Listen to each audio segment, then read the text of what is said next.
Chi energy. What is it? Well, essentially what it is it's energy that's all around us. It's in you, it's in me, it's everywhere. But what kind of energy is it, you may ask? Well, it's not electrical, and it's not chemical. It's not potential or kinetic. Nor is it thermal, magnetic, mechanical, elastic, gravitational, nuclear, sound, or light energy. It's its own category that the scientific community doesn't even consider energy.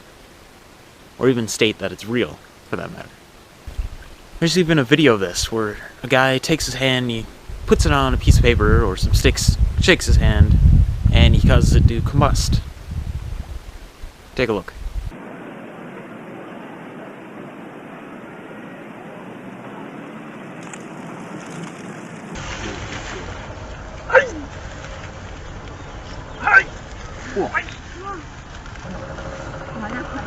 Bon. Very black, hancur nah. Ouais, sur toi.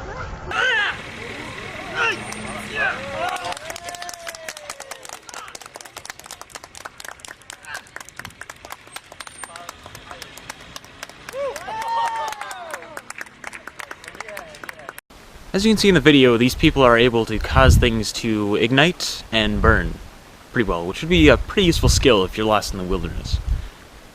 But I'm skeptical of this. So the only way that I see this being remotely possible is if the people were somehow able to build up a charge in their body using the electron signals that are constantly firing between neurons. But he did direct a powerful energy generated from his own body into his patients.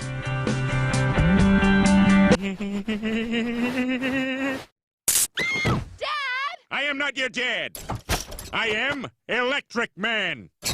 Where they then release it through some part of their body. But we would first need to assume that these people could even hold a charge. Now, if we look at a capacitor, which is a simple electronic component that is capable of holding a charge, we see that it can take in electricity and slowly fill out, kind of like a bucket filling with water. Now, when the capacitor is full, it releases a ton of electricity, which is normally higher in both voltage and amperage than the original amount of electricity that the battery puts out. The same is with a capacitor. Going back to the bucket analogy, you can see why it would be useful to use one of these capacitors, because imagine if you take this bucket of water and throw it on your friend. It would be much more effective than just spraying them with a hose.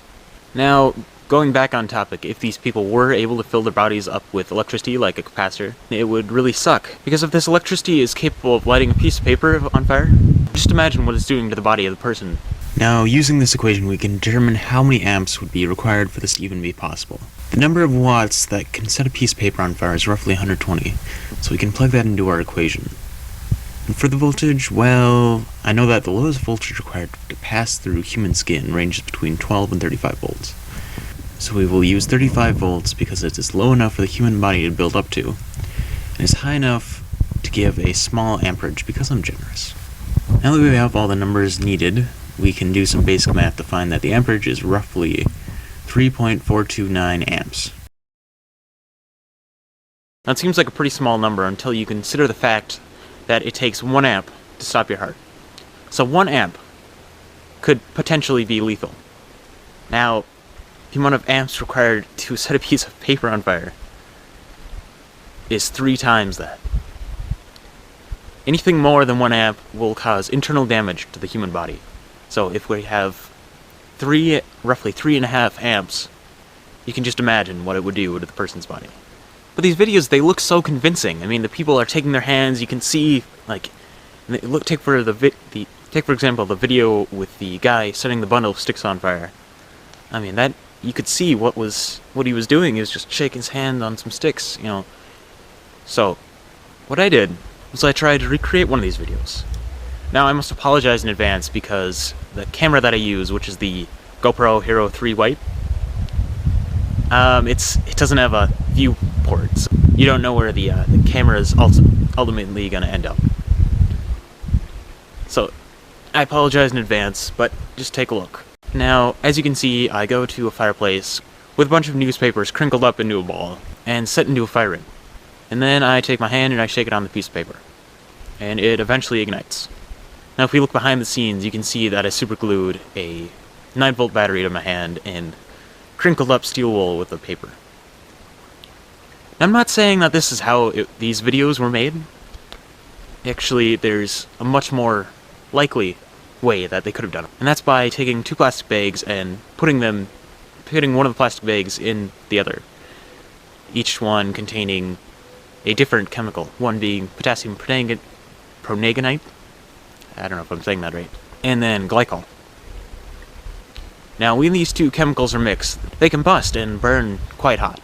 If you have enough of these two chemicals, they will produce a pretty decent-sized flame, which is fully capable of setting not only paper on fire, but also sticks.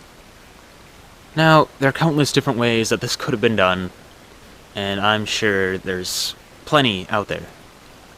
But the best way to figure that out is to do your own research, and find out for yourself. So as you can see, Chi energy, it's bullshit. And there's nothing behind it at all.